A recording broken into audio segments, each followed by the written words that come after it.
इतनी सारी जंजीरें, ये बेड़ियां क्यों बंधी हुई हैं?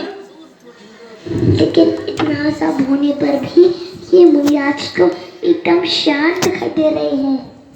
आओ, आज हम आपको एक स्पेशल स्टोरी सुनाएंगे और जानते हैं कि आखिर इन महाराज जी को 48 तालों में क्यों बंद किया हुआ था। एक सिटी में राजा भोज नाम का राजा राज करता था। एक अजन अपने मंत्रियों के साथ राजदरबार में बैठे हुए थे। वहाँ डिस्कशन शुरू हुई कि चलो हम कुछ लोग क्या अर्जन करते हैं, इसके सब नॉलेज। और उसके लिए उन्होंने पंडित धनंजय जी को बुलाया। पंडित जी तो बहुत बड़े विद्वान थे, लेकिन उन पंडित जी से कुछ लोग जल से करते थे। तो जैसे ही पंडित जी राजदरबार में आए तो मंत्रियों ने जोर जोर से शोर मचाना शुरू कर दिया और पंडित जी को तो गलत गलत बोलने लगे। कुछ लोग ने बोला कि इन्हें तो कुछ भी नहीं आता है, अगर हमें रियल में कुछ नॉलेज लेनी है ना तो इन्हीं के गुरु के सभा में बुलाना चाहिए, इनके गुरु से हम साथ से चर्चा करेंगे। राजा भोज पंडित धनंजय जी के गुरु को जानते थे। उनके गुरु का नाम था महान तुंगाचार्य जी। और महान तुंगाचार्य तो बहुत बड़े विद्वान थे और ज्ञानी आचार्य थे। तो राजा भोज ने कहा ठीक है, मंत्रियों को शांत करने के लिए इनके गुरु को ही बुलाना चाहिए। तो उन्होंने महान तुंगाचार्य को सभा में बुलाने के लिए एक दूत मैसेंजर को भेजा।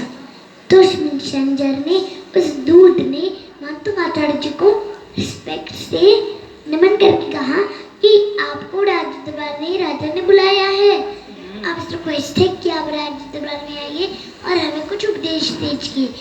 आचार्य मानतुंग जी ने दूत से कहा कि हम तो दिगंबर साधु हैं, हम इंडिपेंडेंट हैं और हम अपनी मर्जी के मालिक हैं, हमने तो सब कुछ त्याग कर दिया, तो हम अभी राजदरबार में नहीं जा सकते हैं। तो इस मैसेंजर ने वापस जाकर राजा जी को ये सब बताया। राजा ने दूत को दोबारा भेजा और बोला कि फिर से रिक्वेस्ट करके महान तुंगाचार्य को लेकर आओ। इस बार भी रिक्वेस्ट करने पर महान तुंगाचार्य जी दरबार में नहीं आई। तो उन्हीं मंत्रियों ने राजा को थोड़ा भड़काया और कहा देखिए राजा, इस जो धनंजय पंडित है ना, इनके गुरु को भी कुछ नहीं आता, देखो इसलिए तो आपके बार बार ऑर्डर देने पर भी आपकी डिसरिस्पेक्ट कर रहे हैं, वो आपके दरबार में आ ही नहीं रहे। यह सुनकर राजा को गुस्सा आ गया और उन्होंने सैनिकों से कहा कि जाओ महान तुंगाचार्य जी को पकड़ कर लेकर आओ। राजदरबार से सैनिक आचार्य महान तुंग जी के पास गए और उन्हें बंदी बनाकर राजदरबार में ले आए। एक दिगंबर मुनि महाराज जो किसी से कोई बैर नहीं रखते, किसी का बुरा नहीं करते, उन्हें सैनिक बंदी बनाकर ले आए। जब उनको बनाकर बंदी बनाकर ले जाया जा रहा था तब भी मुनि महाराज बड़ी ही शांत भाव से इस अवसर को सहन कर रहे थे।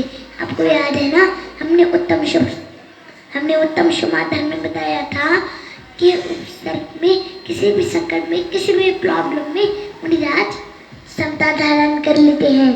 राजा ने आचार्य मानतुंग जी से दरबार में न आने का कारण पूछा। इस बार आचार्य मानतुंग जी चुप रहे, वो कुछ नहीं बोले। अतान आचार्य जी के ऐसा करने से राजा को और गुस्सा आ गया और उन्होंने बहुत गुस्से में आचार्य मानतुंग जी के पूरे शरीर पर लोहे की हैवी जंजीरें डलवा दी, उनके हाथों पैरों में हथकड़ियां लगवा दी, हैंडकम्स लगवा दिए, जिसकी वजह से आचार्य श्री से तो चला भी नहीं जा रहा था और रोड़ागढ़ में से उनके शरीर से खून भी निकल रहा था। फिर भी आचार्य मानतुंग जी एकदम शांत थे। राजा ने आचार्य श्री को 48 दरवाजों वाली जेल में काल कोठरी में बंद कर दिया और हर तरह से ताले लगा दिए। आचार्य मानतुंग जी जंजीरों से बंधे हुए और 40 तालों के अंदर बंद थे। फिर भी आचार्य श्री शानदार भान धारण कर रहे। जेल के अंदर ही वो भगवान आदिनाथ की स्तुति में मग्न हो गए। भगवान की स्तुति की वंदना उसमें इतने मग्न हो गए कि उन्होंने 40 श्लोकों की रचना कर डाली। और जैसे जैसे आचार्य श्री वो एक एक श्लोक को बोलते रहे। वैसे ही महाराज ऋषि के सारे ताले खोलते चले गए और सारे दरवाजे अपने आप खुल गए और मातुंगा चढ़ के जेल से बाहर आ गए। ये सब देखकर सैनिक चढ़ गए और उन्होंने जाकर राजा जी को इन सब इंसिडेंट के बारे में बताया।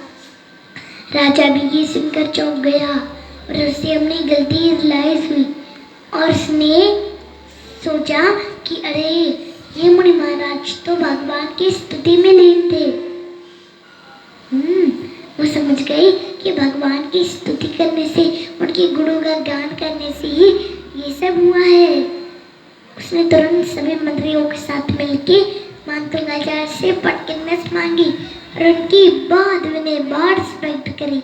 मातुंगाचार्य ने आदिनाथ भगवान की भक्ति में जो 48 श्लोक लिखे थे ना, उसे ही तो भक्तांबर स्तोत्र कहते हैं। यह स्तोत्र बहुत प्रभावशाली है, बहुत पावरफुल है। इस स्तोत्र के पाठ करने से कर्मों की निर्जना होती है।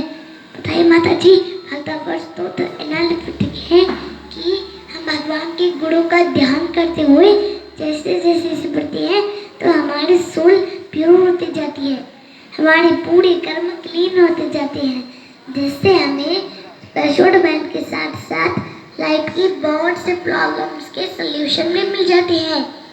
45 श्लोक पढ़ने से हेल्थ, 6 श्लोक को पढ़ने से मेमोरी और 3rd श्लोक को पढ़ने से आई